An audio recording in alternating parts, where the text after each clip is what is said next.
दोस्तों, आज इस वीडियो में मैं आपसे शेयर करने वाली हूँ कुछ खास बातें, जैसे कि नवरात्रि के दौरान हमें किन बातों का ध्यान रखना चाहिए, किस रंग के कपड़े हमें खास तौर पे पहनने चाहिए, कलश को यदि आप स्थापित कर रहे हैं तो क्या विशेष बात हमें समझनी चाहिए।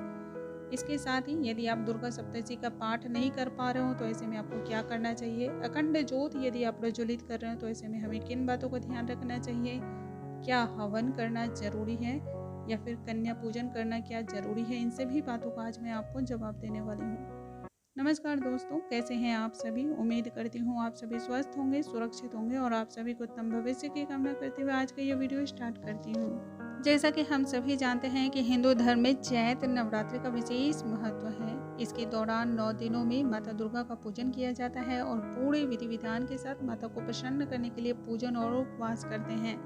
इन दिनों माता की पूजा करने से पूरे साल आपके घर में समृद्धि बनी रहती है और उन्नति के मार्ग भी खुलते हैं। इस साल चैत्र नवरात्रि का आरंभ 22 मार्च से हो रहा है और इसका समापन 30 मार्च को है।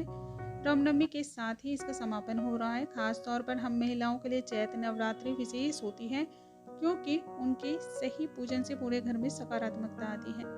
ज्योतिष में ऐसा माना भी जाता है, यदि आप पूजा करते समय कुछ खास बातों का विशेष तौर पर ध्यान रखते हैं और व्रत और उपवास रखते हैं तो इसका फल पूरे घर के सभी सदस्यों को मिलता है।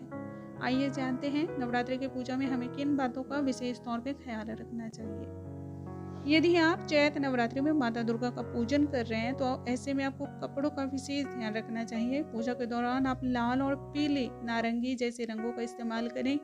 ये सभी रंग माता को विशेष रूप से प्रिय हैं। यदि आप माता को चुनरी चढ़ा रही हैं तब भी इन्हीं रंगों को चढ़ाएं। ध्यान रखें कि आप पूजन के दौरान काले या नीले रंग के कपड़े ना पहने। यदि आपसे संभव हो सके तो इस दौरान इस तरह के कपड़े आप पहने ही ना। ये रंग पूजा के दौरान नकारात्मकता लाते हैं। यदि आप पूजन के लिए कलश की स्थापना करती हैं तो आपको इसके नियमों का पालन करना भी जरूरी है। अगर आप कलश में ज्वारे उगा रही हैं तो इस बात का ध्यान रखें कि इसे घर के मंदिर की सही दिशा में ही रखें और पूरे विधि विधान के साथ कलश की स्थापना करें। आप जिस स्थान पर भी कलश रख रही हैं उसमें किसी तरह की गंदगी नहीं होनी चाहिए। कलश स्थापना हमेशा मिट्टी के प्याले में ही करना उत्तम होता है। चैत्र नवरात्र के दौरान माता को लाल रंग की सामग्री अर्पण करने से विशेष महत्व होता है। यदि आप उन्हें लाल रंग की चुनरी चढ़ाती हैं और लाल कुमकुम लगाते हैं तो आपके लिए फलदायी होता है। यही नहीं, जिस चौकी में माता की मूर्ति या तस्वीर स्थापित कर रहे हों या उसमें भी लाल रंग का आप कपड़ा बिछाएं, ये और भी अच्छा होता है। ऐसा करना आपके घर में सकारात्मक लाने में भी मदद करता है।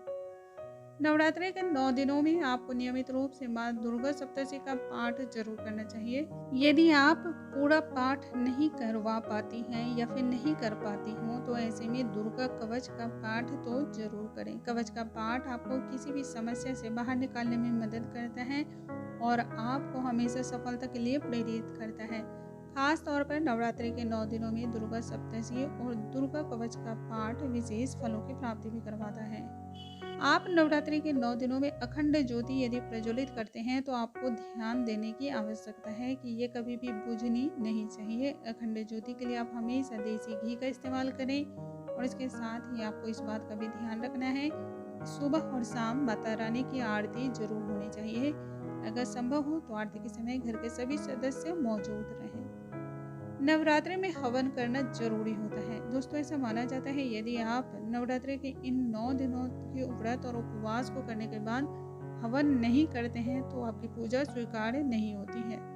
घर के सभी लोग एक साथ मिलकर मंत्रों को जाप करें और घर की समृद्धि के लिए हवन का आयोजन करें। पूरे विधि विधान के साथ हवन करें, ये बहुत ही ज़्यादा लाभ देता है।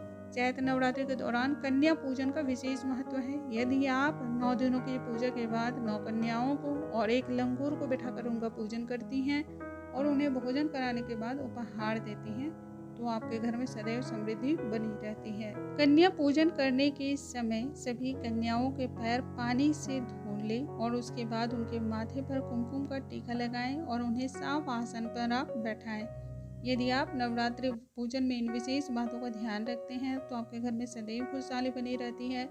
घर की सभी नकारात्मक ऊर्जाएं दूर रहती हैं। दोस्तों, मुझे उम्मीद है आज की ये सभी जानकारी आप सभी को बहुत अधिक पसंद आई होंगी। ऐसी और भी जानकारी के लिए हमारे चैनल पर बने रहें। अगले वीडियो में एक नई और अद्भुत जानकारी के साथ फिर से मिलूंगी। तब तक के लिए नमस्कार दोस्तों।